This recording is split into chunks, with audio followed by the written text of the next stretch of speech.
All right, guys. Well, here we are. It's Saturday morning, and woke up like 10 minutes ago. It's like noon right now. Um, last night I did a video probably like around 5 a.m. I'm not sure what time it was exactly, but I know that like by the end of the video, the sun started coming up. So I imagine it was around like 5 when I started it. Passed out, exhausted, woke up, checked my YouTube because when I do Patreon videos, I upload them unlisted on YouTube. And then I copy the link and put it onto Patreon. And I looked to see how many views, and the video wasn't up. And I was like, what the fuck? And I thought that maybe I had forgotten to copy and paste the link, which happens to me sometimes. And I went to go re-upload it or look for it, and it wasn't on there at all. It wasn't even unlisted. Then I went to go upload it, and the video wasn't even there. I was like, I have no idea why that happened. I was so tired last night, I really don't remember. I don't really remember anything. I just remember going to sleep after I did it. But, I mean, that's okay. I've been doing this a year and a half. It's happened to me definitely a bunch of times where I have to do the same video twice because it deletes by accident or, like, cuts off while I'm doing it. And like, that can be a good thing because then it's like a dress rehearsal.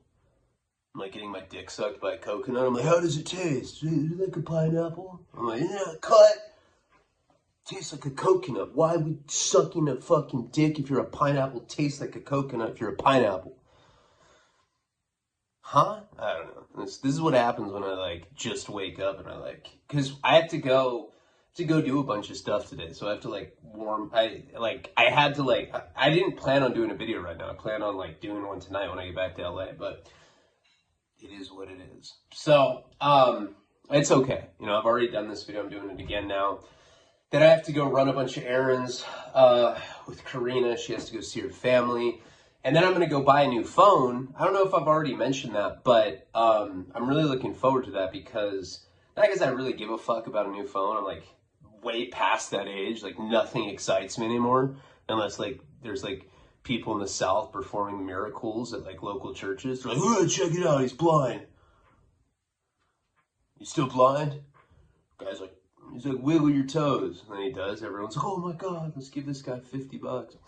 God, what a bunch of lame jokes right now. All right. Anyway. The reason I'm excited to get a new phone though, not for like personal reasons. I'm excited because I record videos on my phone. I used to do it on camcorder. I used to do it on my computer with the microphone. The easiest way was once I got the iPhone 11. It has really good quality video. That's what I'm recording on right now. This is the problem. It has 64 megabytes or gigabytes. 64 gigabytes. So what happens is I just run out of space all the time. And not only does that make issues like, there'll be times where I'm like recording it and then it'll just cut out. And people call it like, you didn't say palaver, bitch. I'm like, fuck, like, and sometimes I don't even know it stops recording. I remember one time somebody said that I always look at myself in the videos. I'm looking at myself to make sure that it's on. And then like in the one instance where I don't look at myself, it cuts out. I'm like looking somewhere else and then I'm still talking and then I don't even realize that it cuts out. So the new iPhone, the iPhone 12 Max Pro, I think I have to pay like, I don't know, the tax, and then I have to like buy out the old contract. I have to pay like $200 and I can upgrade. But it goes from having 64 gigabytes to 512. And one of the problems when you run out of storage, which I do all the time, apps take up the most storage, which is surprising. I wouldn't have thought that, but I guess apps take up a lot of space. When you run out of storage like that, it starts fucking up every aspect of your phone. I didn't know that. I went to AT&T the other day and I was like explaining to them, I'm like, dude, it doesn't matter how good my Wi-Fi is. Like, if I try on my computer, it has like 400 and something MPBS or whatever. But on my phone, it's like 30 or 40, 50, 60. And I always thought that was just a Wi-Fi thing. I'm like talking shit to my Mexican landlord in Spanish, but all I know is culo. I just keep saying it. He looks all confused. If he's drunk, he smiles. But I guess the problem was the storage thing. If you don't have enough storage on your phone, it starts fucking up the functionality of everything. You know, what your Wi-Fi speed would be, just everything. How fast different things function on your phone. Like, I'm always at like 60 gigabytes right now, you know? And I was like at the end before, but I deleted so much stuff.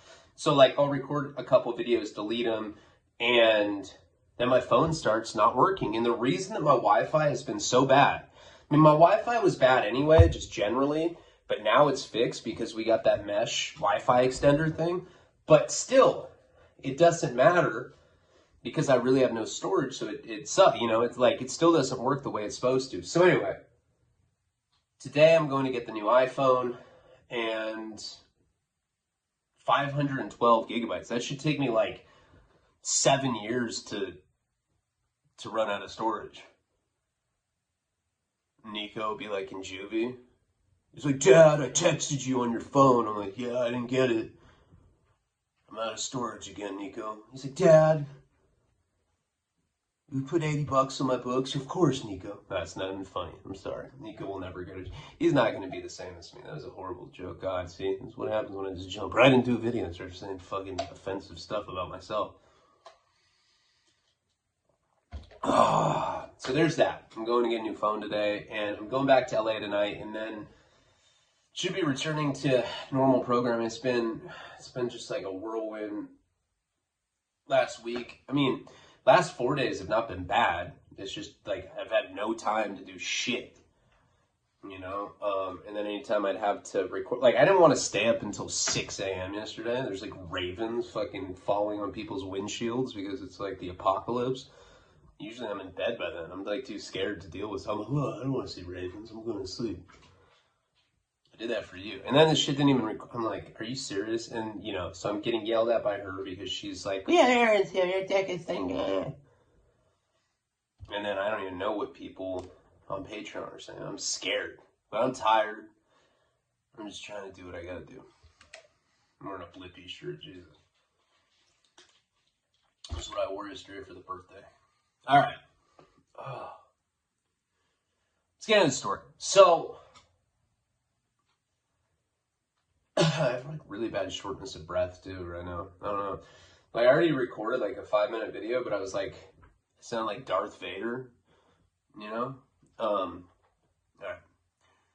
Let's get into the story. So where we had left off last time, I talked about how back in, I think it was like 2006, I was 21. I was born in 85, so yeah, I was 21 at the time. It was in 2006 that I ran into Henry.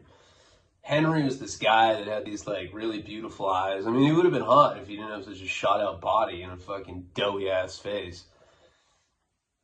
I mean, white guys aren't hot, gross. But he was just this miserable homeless guy, you know, like in the refry competitive, in the competitive world of refry snipe hunting. And I guess everybody has a story, you know, everybody, doesn't matter who you are, you know.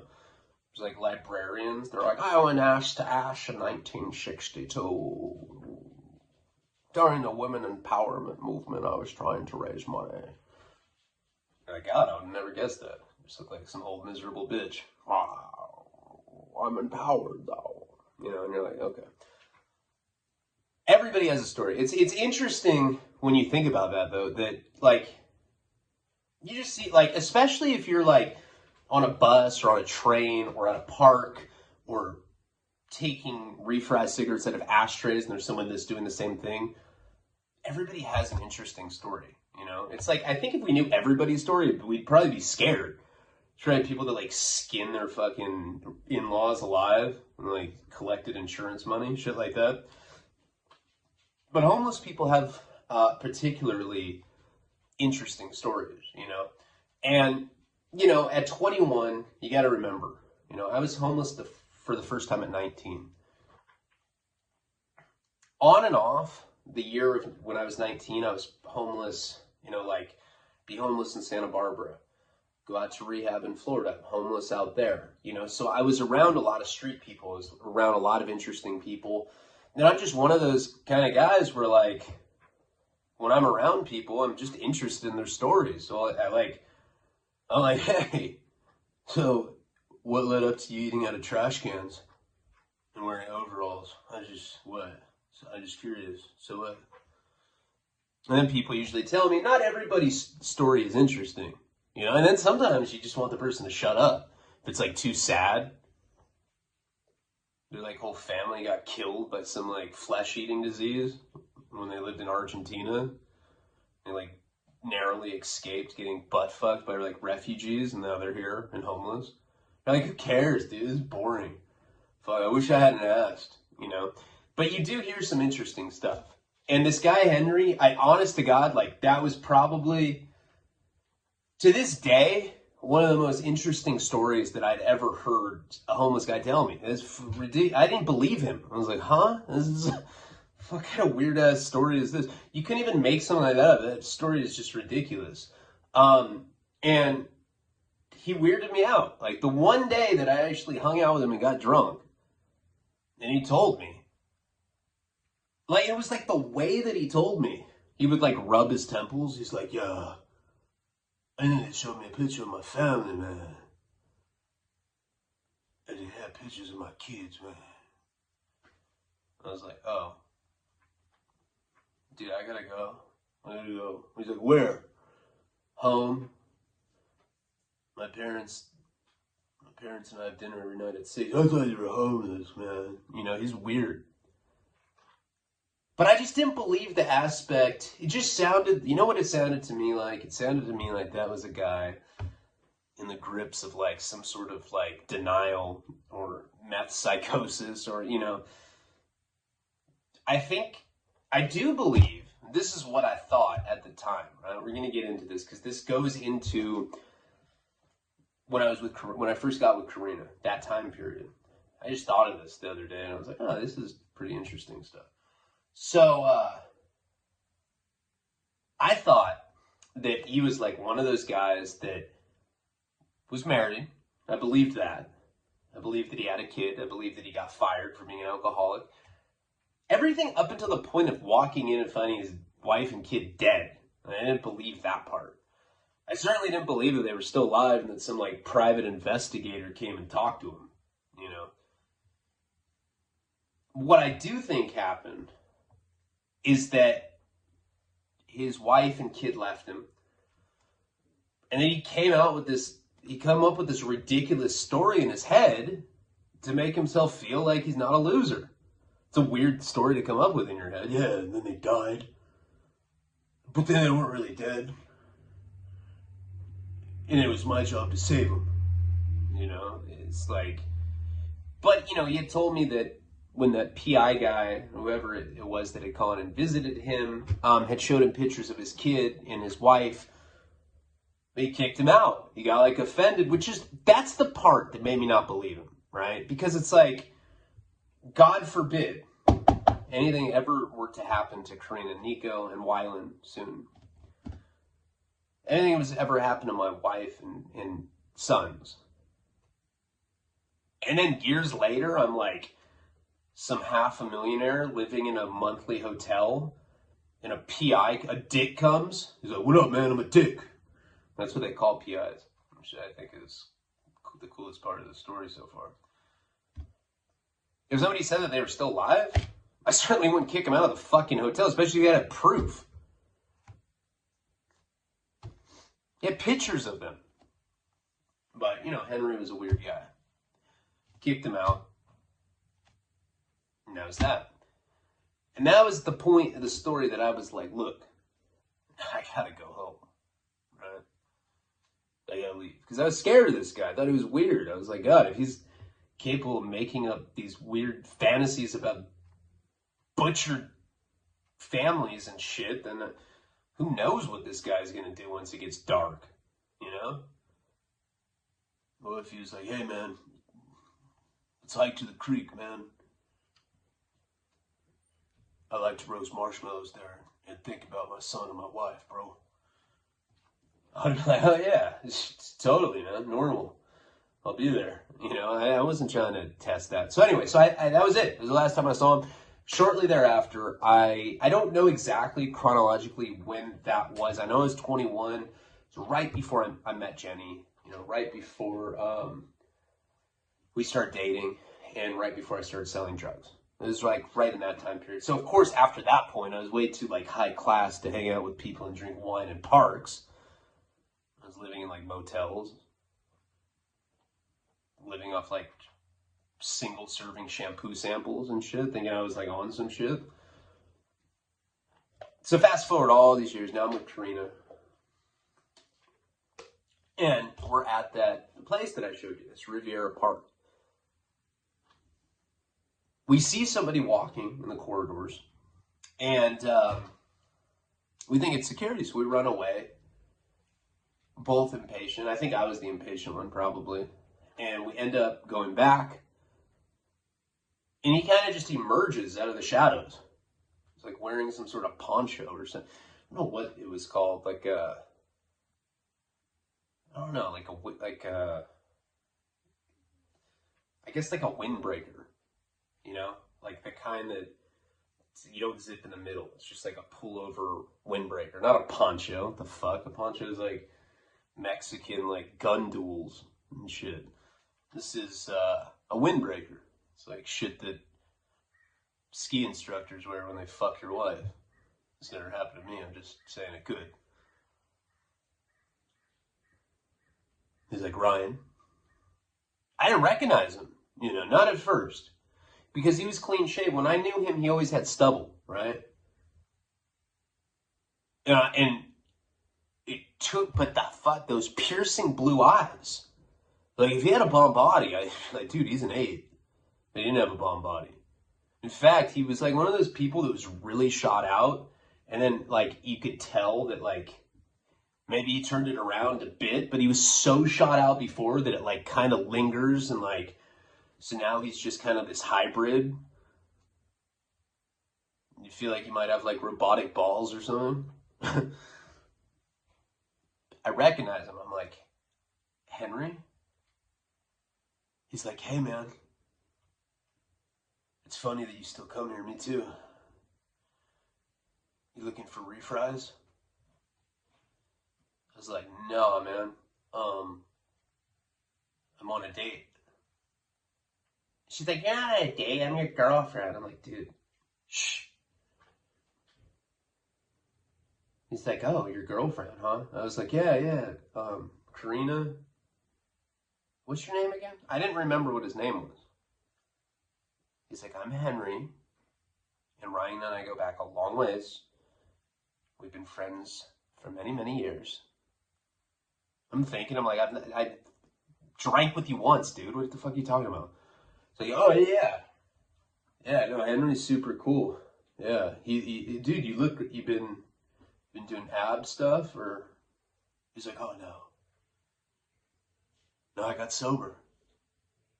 And I turned my life around. And I'm like, well, what are you doing here? You know? He's like, do you remember the story that I told you? And I was like, yeah. Nightmares of it keep me up. When I come back here, it reminds me of who I used to be. It was like all super, I was like yawning. I was like bored already. I was like, oh, crazy. All right, man. Well, we gotta. It's great seeing you, man. I'm glad that you're sober. I'm not. I'm actually going back to prison because I just got caught pimping a bitch. But I gotta go. He's like, oh, of course. Let me give you my phone number. I was like, yeah, man. Take out my phone and I start. I was like, yeah, what is it? And he tells it to me, and I was like, all right. He's like, what's yours? I'm like not even writing his number. I do this all the time. Like, I'll run into people who I don't want to know, right? Happens to me all the fucking time. People that like I used to get loaded with, especially. we'll run into them and they'll be like, hey man, oh, it's so good to see you. Here, let me get your phone number. And I don't like to give my phone number out because I don't know why, but people, well, I mean, I guess it makes sense. I don't like to be around people that get loaded because then I do, because I'm such a junkie. That's why. I'm like the biggest junkie ever. I play like video games. If I lose, I'm like, oh, I gotta get high. You killed me. Babe, you killed me. I'm gonna go get high. And then if I have people's phone numbers in my phone, then I tend to do it. So anyway, so I like start not taking this guy's number down correctly or whatever. And he goes, yeah, what's yours? I was like, yeah, I'll text it to you. He's like, no. Sometimes my texts don't go through. Just go ahead and give it to me. I'm like, okay. It's 805-452. And my number was 1109 right at that time. It's not what it is now. Back then it was. So in my mind, I've done this before, I'll like change the last digit of the phone number. So he's like, right, he's like, okay, 452 11. Oh, and I was like, 1104. Karina, I think it's 1109. What are you talking about? You're fucking stupid. I'm like, he's like, is it 04 or 09? I'm like, it's 09. You know, and he's like, great, I'll call you. I have something you might be interested in. He's talking way different than the first when I knew him before. But you know, that tends to happen. Like I'll run into people when I go to AA meetings, especially. And like when you knew them, they were like, yeah, what up, dog? Oh, no, just, probably gonna sit in front of my parents' house and chew on a chip of concrete, just to fucking feel something, bro. I don't give a fuck, homeboy. All right. And then you run into them in a meeting and they're like, hey, it's so good to see you. And you're like, what the fuck happened to you, man? Oh, nothing. I've just, I've kind of found myself. Coinkadink. You're like,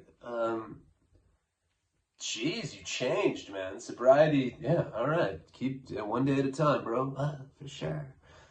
Shit happens all the time. He was talking to her, whatever. Karina and I I don't really remember what happened the rest of that night. I'd imagine that Karina and I probably got in a fight about giving my number away. The only reason I think that is because we fought about everything. It like didn't matter what it was. It's just how we are, We'll fight about, I'll be like, hey, let's play a game. It's like, okay. I'm like, guess number between 1 to 10. She's like, 8. I'm like, no. And she's like, yeah, it is. I can tell that's what you were thinking. She's like, no, it's not. I was thinking 5. She's like, no, it's not. And we start like wrestling. She's like, 8. I'm like, 4, bitch. That's like, what kind of fight? That's an exaggeration, but you know what I mean. We didn't fight over anything. We were just loser alcoholics back then. So I just happened to run into this guy, right? And I know I had explained to Karina back then because we were talking about the reason I'm even telling the story to begin with is because Karina and I were driving the other day and we passed his house. We were like in the neighborhood or whatever. And she's like, oh my God, remember the weirdo? I was like, yeah.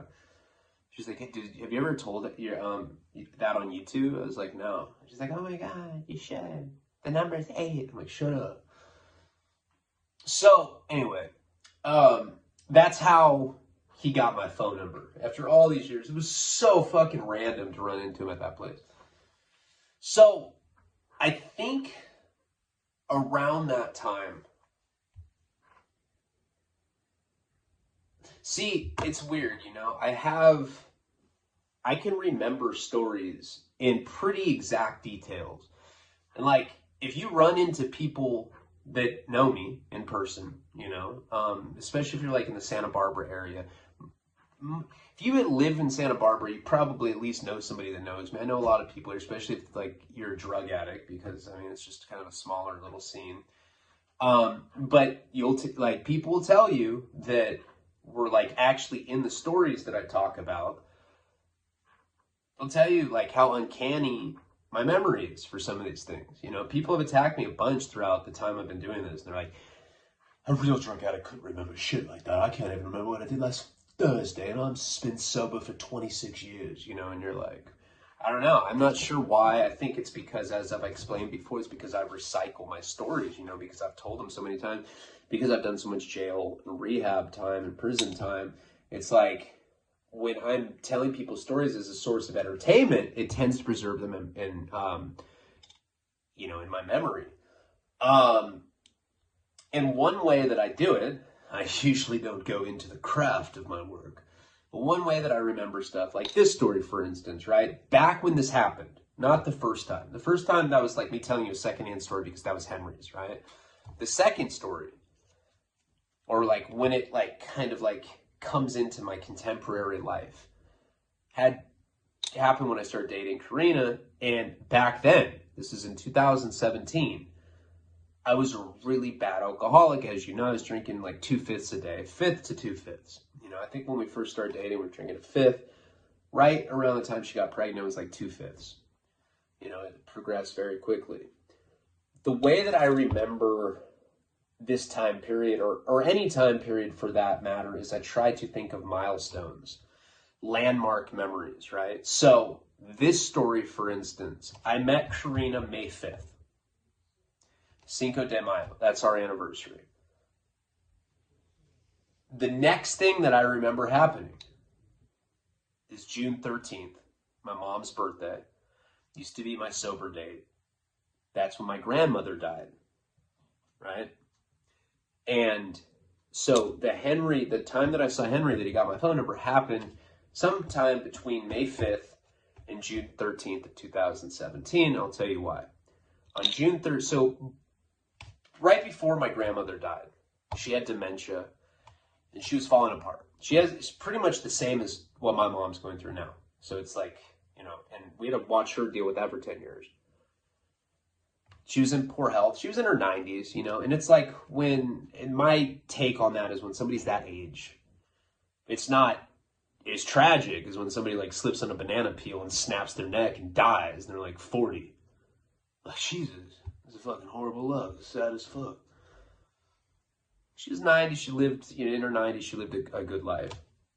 Now, at that time period, Karina still had her job. She was working at the salon in, it was called Walter Claudio Salon in Santa Barbara. Very high-end salon. Probably the most well-known salon in Santa Barbara. And she's making great money. Sometimes she'd come up with like $300 in tips. She had like jizz stains on her skirt. I'm like, hey. She's like, ooh, you want me to get money, right? I'm like, fuck it. Yeah, so.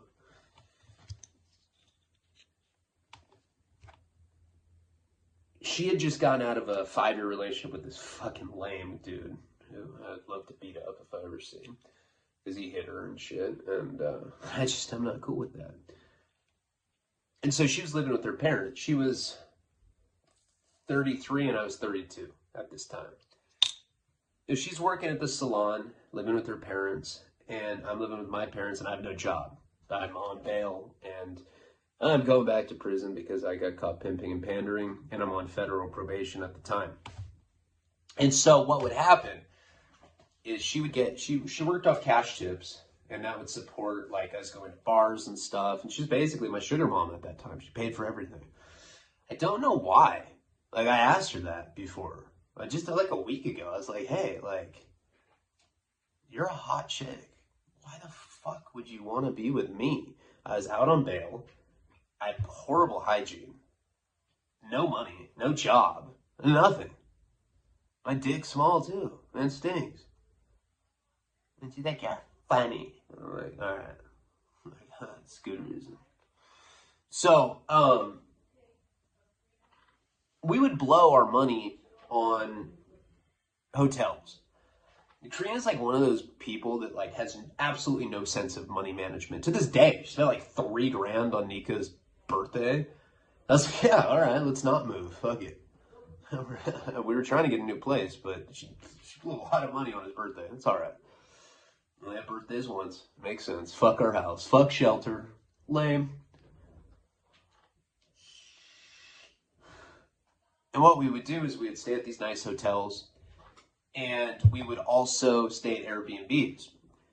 Now, I know I've talked about this before and I hate to admit this because it's horrible. But there was this one time that, because when I first met Karina, I presented myself as something I wasn't. I was like, well, you know, I'm an author. I write novels. I write screenplays. I don't fuck around. I write anything. I write eulogies if you're not careful. You know what I'm saying? And that's respectable, right? Like, because I'm a starving artist. It sounds a lot better than being a starving person without something. At least I can like tell people, like, we're at a party with her high-class fuckhead friend. I'm a novelist. I write novels. Money? No, I haven't had that for years, but someday maybe. And they're like, oh, this guy's a hoot, you know. I got royalties back then, but at that point in 2017, I was getting like $400 a month. If that. Right? Yes. I think that's Nico. Let's see. It's a little intermission. Hi, Nico. Want to say hi? No. That is not very mature. All right, you gotta go. There, bye, Nico. Yeah, he's not happy about that. I think I was getting like $300 or $400 on royalties, right? And it became problematic pretty early on when we were dating because she paid for dinners. She loved going out to like really fancy dinners. She liked staying at like nice hotels, like $200, $300, $400 a night. That's what we do. You know, we go stay at a hotel like on a Friday night or whatever. Maybe Saturday too. Blow her whole paycheck, you know. Whatever tips she had, we spent throughout the week. Whatever royalties I had, I spent on cigarettes. I was on Suboxone then, sold a little bit on the side, you know, just to stay afloat, whatever. So money became this thing with us, this like source of contention where we started fighting all the time. She's like, I'm sick of fucking paying for everything. And she, like, I just couldn't believe that I was with her. Like, she's this hot-ass girl that just wanted to be with me. I couldn't believe it. I was like, what the fuck? And there, you know, it's like, it got to a point, though, where I was like, okay, I got her. I'm good at getting them. Horrible at keeping girls. So they usually, like, see what kind of dude I am, and I'm like, fuck this fool. This guy sucks. He only cares about himself. He's narcissistic. He's got a small dick. I mean, he's... So one day I break into my parents' house. Not break in, but sneak in. They think I'm not home. Crawl military style up the stairs. My parents are sleeping. I look at them. Go to my mom's purse, take her wallet, turn back around, go downstairs, get my phone, take pictures of all of her credit cards, front and back. Put her stuff back. I was like, yeah, babe, I was just on the phone with the publisher in Poland. Yeah, send me $900. So go treat your Latina girl, you know, to a fucking tamale. She's like, they didn't say that. I was like, yeah, they didn't. But they sent money, you know. That's because I'm just such a great writer. That's why. I get the Airbnb app, and I get it as... Not only do I get it as like a nice Airbnb with my mom's credit card, I get it as one that's like $400 a night. It's like a mansion. Comes with like a butler, like some Puerto Rican midget. He's like, yo. I'm like, yo, man. You make me a martini? He's like, for sure. And he like leaves. And so she was happy with that, right? And this is the problem. Is now that I have my mom's credit card, I have a fucking app that I can just press a button. We have shelter. I start running up thousands of dollars in Airbnb stays. Now, to be fair, I was drinking all the time. And I was in the throes of alcoholism, so I was not myself. When you're on drugs and alcohol, you are not yourself. I don't give a fuck. You do bad things when you're loaded. You just do. Doesn't mean I'm a bad person. I would never do that sober. Ever. I've never done anything like that sober. If you do stuff like that sober, you're a scumbag. Sorry. When you're under the influence, it's, you know, it's still not cool. But, I mean, at least once you get sober, you can make amends for it because that you weren't yourself. I feel bad about it, obviously. I'm trying to say all this bullshit. I was just, okay, I was a piece of shit. End of story. So, it gets to a point where we're getting Airbnbs all the time with my mom's credit card. Karina is getting hotels and Airbnbs with her paychecks. We're sneaking her into my parents' house when we can. It's difficult to get that off. I stayed at her house a couple times, but I remember like the first night I stayed, she snuck me into her parents' place. Her mom came in the next day. I was butt naked. My ass was like in the air. I was like on all fours, sucking on my thumb. And her mom just looked at me naked and was like, and just walked out. It was I was like, Jesus, I felt like I was in a fucking Mentos commercial or something. It was really crazy. Made me uncomfortable. So we didn't do that anymore. So anyway, point is, why I'm saying all this is like what we had going on right around June 13th, my mom's birthday. June 13th comes, and I never really spent time with my parents. Not at this period, I was a drunk. I told my mom, I was like, hey mom, it's your birthday. For your birthday, I'm going to spend some time with you. Let's watch a movie together. Eat some popcorn, do each other's nails, whatever. My mom's like, okay. So we watched The Pursuit of Happiness. I was like, oh, fuck, we have to watch this movie. It makes me cry every time. Be like in prison, like trying to act hard. Well, yeah, this is like, fuck black people. Yeah. Will Smith sucks at acting.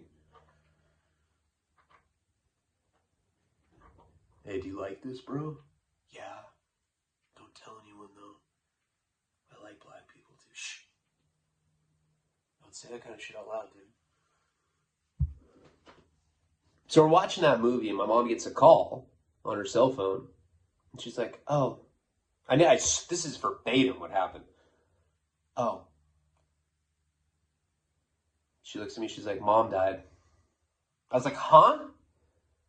She's like, yeah, my mom died. I was like, are you serious?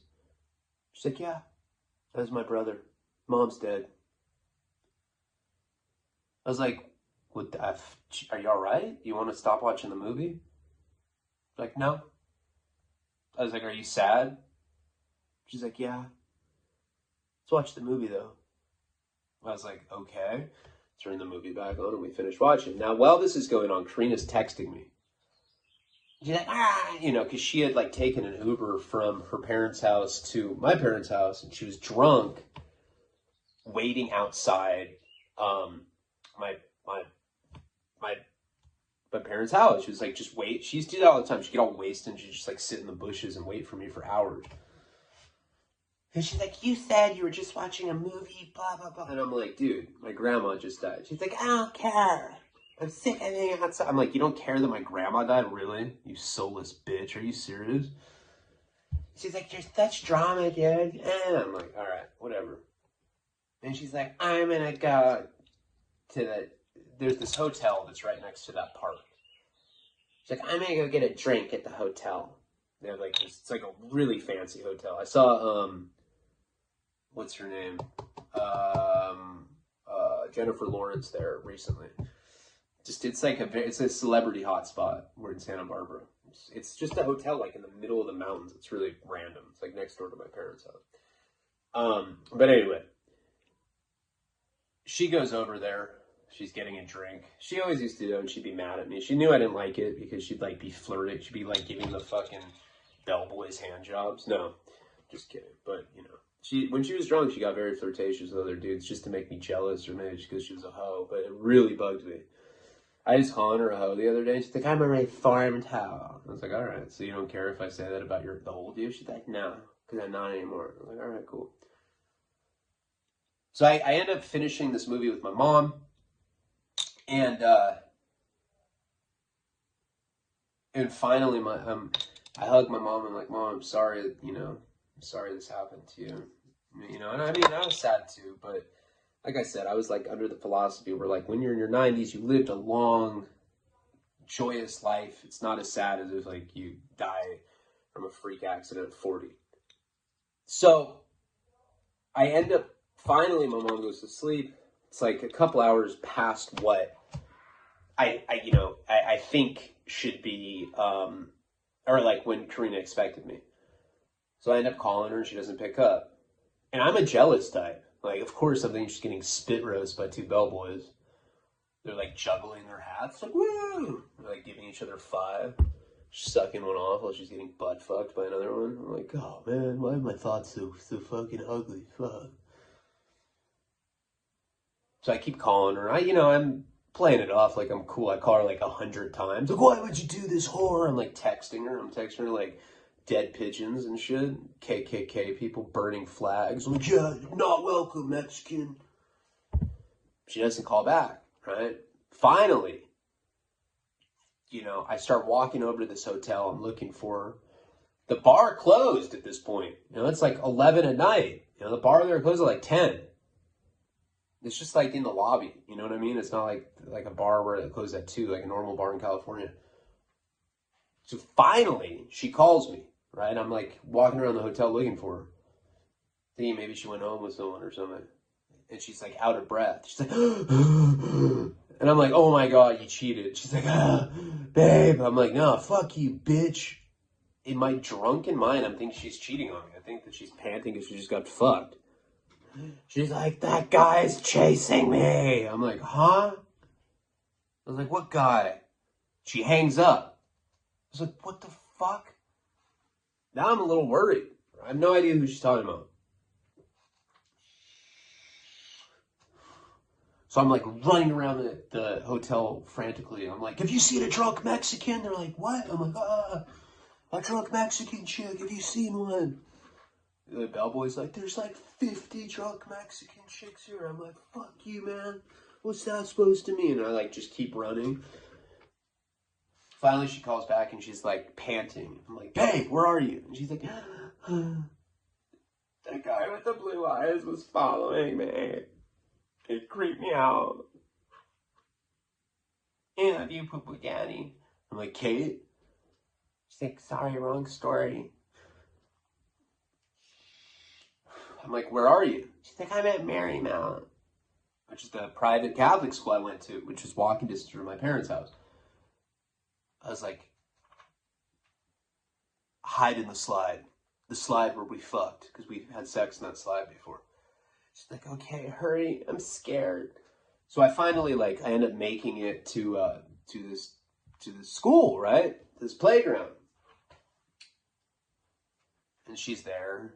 And this is the thing, I love her, and it doesn't matter how mad I am. And you're probably like, why were you mad at her? I was mad at her because she was saying shit about my grandma dying, like making a joke about it pissed me off. That's what we fought about that night. I remember that clearly. But for some reason with her, when I look at her, it's hard to be mad at her. And I really have feelings for her to this day. Sometimes.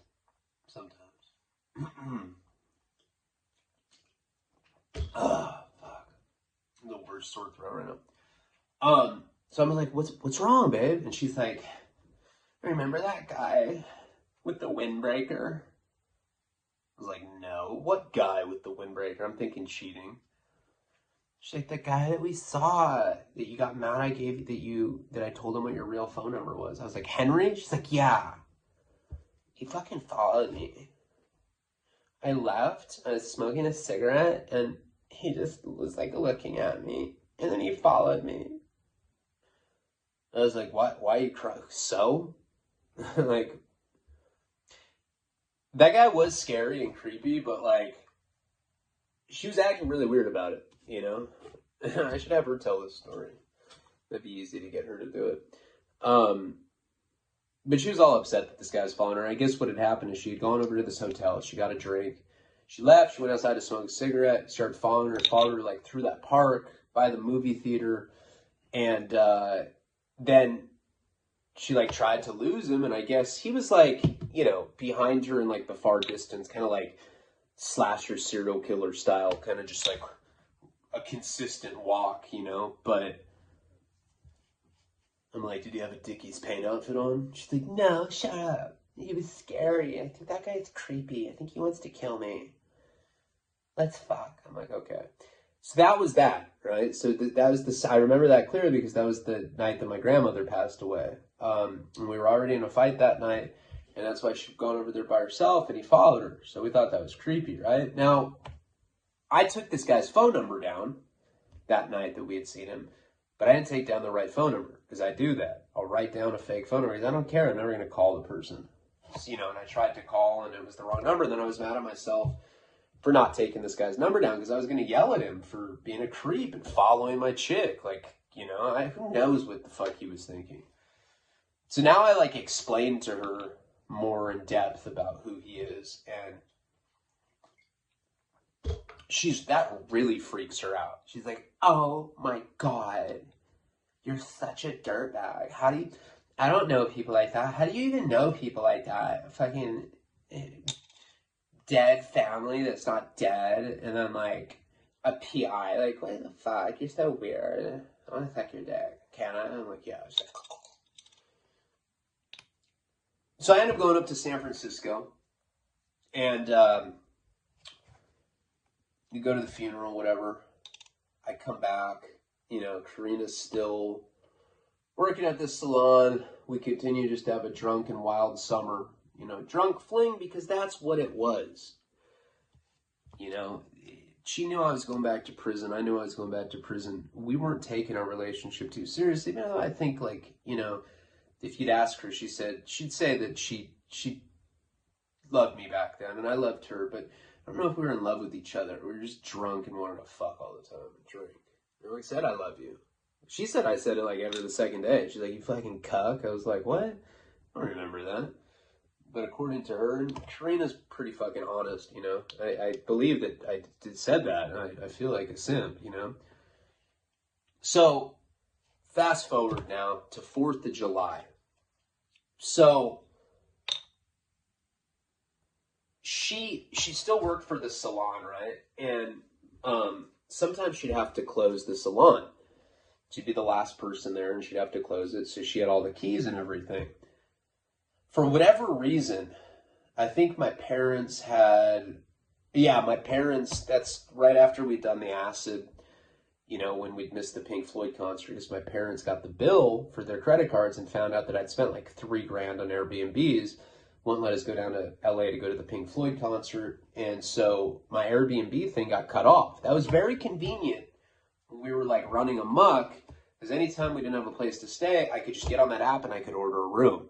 It was easy. Sometimes the problem with that is they make you verify with the credit card, and that sucks because I wouldn't have the little I don't know why, because I had pictures of it. I don't know why I couldn't verify it. I don't remember, but there was certain times where you try to order something and then they'd make you verify it, and if you couldn't verify the card, you couldn't get the room. I forget what the reason was. But anyway, this particular night, it was July 3rd, 2017. I know for sure because the next day was 4th of July. So that night, we didn't have anywhere to stay. The credit card thing had been cut off. She was out of money, but she had to close the salon down. So she's like, why don't we just stay at the salon? We'll just sleep there, because there was this upstairs staff lounge that had it had a couch, it had cushioned chairs, it had a mini fridge or whatever. I remember that night we got a handle of Wild Turkey. When we really felt like getting drunk, that's what we drank. It was going to be 4th of July, so that's what we got. We got wasted that night, and we got in a horrible fight. And I remember we were both naked. I remember this very clearly. And we were just running around the salon, and we were screaming at each other. I actually have video footage, not of us naked, but of us fighting from this particular night. I've uploaded it to Patreon before. It's a very rare clip of Karina drunk, and you can actually see how she was drunk. And I was like, you're fucking wasted. She's like, I know, but I'll be fine in the morning. Fuck it. I know I have a problem. I don't care. And she just sounds super drunk. That was that night, for sure. So, we end up fighting all night. We pass out drunk. In the morning, we hear voices. Nobody's supposed to be there. But one of the other guys that worked at the salon was from the Midwest, and his parents were in town for 4th of July, and he wanted to show them where he worked, and somehow he had the keys, that, you know, another set of keys or whatever. So Karina's like, oh my God, there's people here. So we hid up in this lounge. It's like in this loft area. They never found us. That night, we ended up going up. That was actually one of the most romantic nights we ever had as a couple. We went up to this like rocky nook area. I wrote a poem for her. I had a blanket in my backpack. Planned it out. It's this like really beautiful part of Santa Barbara, the secret spot that I know. It's up by my parents' house, and it's like this rocky nook ledge thing, and you can see all of Santa Barbara. You can see the cityscape. You can see the Pacific Ocean. And when the fireworks go off around 9 o'clock, you can see them perfectly from there. So I took her up there, got us some bottles of wine. I wrote her a really nice poem, sat on this blanket, made out. We didn't have sex up there. It was just very nice. It was just a very, very nice night for us. It's probably like the most drama-free romantic night I think we ever have had as a couple. To this day, I don't think we can go a fucking night without fighting. But it's all right. That just makes us who we are. I don't think we could be in a relationship where we don't fight. I'd be bored as fuck. Our fights have become like more sophisticated. There's like dynamite involved. What? The fuck? So after we watched the fireworks, we ended up sneaking into my parents' house. My mom was out of town that day. She was still up in San Francisco for the funeral. Funeral was a couple weeks after my grandmother passed away. And it was just my dad. And I remember we hid in the room, and, you know, my parents' dog, the yellow lab, heard us start barking, came in and sniffed us. And we were on the side of the bed. I'm like, shh, Bravo, shh. I'm like putting my hand, because Karina's like, shut up, bitch. And I'm like, dude, shh. Put my hand over her mouth. And she's like biting my hand. But she was so drunk, I had to just keep her quiet. And then my dad comes in. He's like, hey, Brava, come here, good girl. There's nobody in here, Brava. Come on, let's go to sleep. I hear him say that. He shuts the door. I'm like, wow. Karina and I, not to get too graphic with our sex life, but we don't make love. We both like rough, dirty, raunchy, like just like balls to the wall, crazy sex. So we just do. Hair pulling, getting tied up, choking, all that kind of shit. We're into bondage. We're just fucking weird people. We have no soul. We're probably going to hell. But that particular night, because we snuck into my parents' house and we weren't supposed to be there, my mom was out of town, my dad was upstairs. We fucked on the side of the bed. And I'm gonna say it was beyond fucking. I'm gonna say we made love. It was like the softest, most sensual fuck. It was like the sex scene in Top Gun. Take my breath away. Felt like there were ice cubes melting. I don't know if there were, but they should have been. And honestly, that's the night I think that Nico was conceived. I'm almost positive. So if you're watching this one day, Nico, that's when I got it. That's when you were born or conceived. I'm pretty sure. That's, you know, the doctor did like an estimation, because they can do that now with like blood work. It's much more exact than it used to be. You know, I mean, general rule of thumb is about 9 months. But he said that he was conceived around July 4th, probably. And that night, that was a very loving night. So I'd like to think that's when it was. That day, we snuck out of the house in the morning. We're all hungover and shit. So this is 4th of July, or this is July 5th. And I remember we ended up walking to this park. It was right by my parents' house.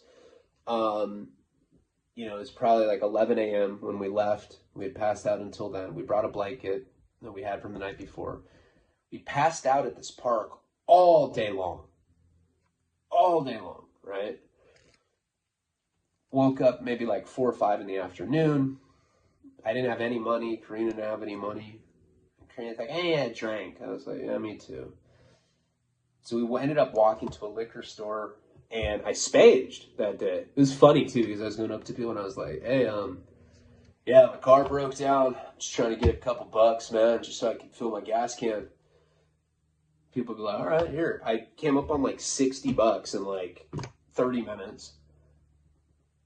And people are like, where's your car? I'm like, dude, it's like miles from here. That's why I need money. I need an Uber, and then I need, all right. And I ended up buying enough to get a bottle. That particular night, we each got a fifth of Jack Daniels. I remember that. And we got like a big, 2-liter thing of Coke. We were getting drunk, and we went back up to my parents' house. My mom still wasn't in town. Go back up. No reason I brought up the 4th of July thing is just so I have a point of reference of where we're at. We saw Henry June 13th on my mom's birthday. Now it's July 5th. Go up to my parents' house, and the plan is to sneak in again. Now, there's a way to sneak into my parents' house that I've been doing since I was in high school. You can crawl through the doggy door, and you can get in that way. It used to always work. Now they have like sensors right there, and there's no way to do it. It's like, there's no way to sneak in there anymore. That particular, I don't think they had sensors yet. I'm not sure. But that was always how I would get in. So I end up going up to my parents' house. By this point, Karina and I are drunk. It's like 7 o'clock at night. Been drinking in the park. And I go to crawl in the doggy door. And there's a metal slat. There's like a metal, there's like some sort of metal sheet thing in there. I think my dad figured out that we were in there. Probably took a shit and didn't flush the toilet. I always do that, fucking idiot. But I couldn't get in. I was like, fuck. Go to Karina. I was like, babe, can't get in. She's like, hey. And I was like, there's a metal sheet. She's like, fuck that. And she goes and rings the doorbell. I'm like, what are you doing? She's like, this is bullshit. You're their son, goddammit. And she's ringing the doorbell, and my dad answers, and she's like, yeah, Karina, what's up? Where's Ryan? She's like, you need to let us sleep here. We're going to be on the street. And my dad's like, are you drunk? She's like, no. Yeah. She sneezes in his face. And he's like, you need to get off my property. And she's like, Just this drunk drama. So we end up leaving. What are you doing, dude? We thought that he was going to be like, okay, you're right. Change of heart. You guys can stay here. Yeah, right. It's a wrap, We end up going back to that industrial park. The one that I showed you guys. We fuck, do whatever, hang out there. We're tired. It's cold that night too. Even though it's July 5th, it just happened to be a cold night. We're right on the Pacific Ocean, so sometimes you get it's really breezy, it was cold that night. We both pass out on this staircase. I think I showed you the staircase, the one where Karina used to hold the rail and we used to fuck. And I remember waking up in the middle of the night and it was freezing cold. There was dew and shit all over me. I was like, fuck. The blanket was around Karina, jacked it from her because she was sleeping. Wrapped myself up. I was shivering and I passed back out. Wake up at 5:30, 5:45 in the morning and there's a flashlight in my face. I'm like, fuck. Cops, for sure,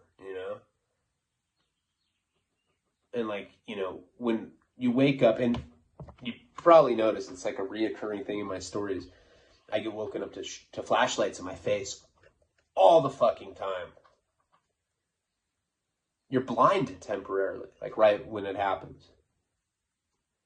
And I'm trying to get my vision, and finally I see Henry. Not saying anything. Dude's just shining a flashlight in my face.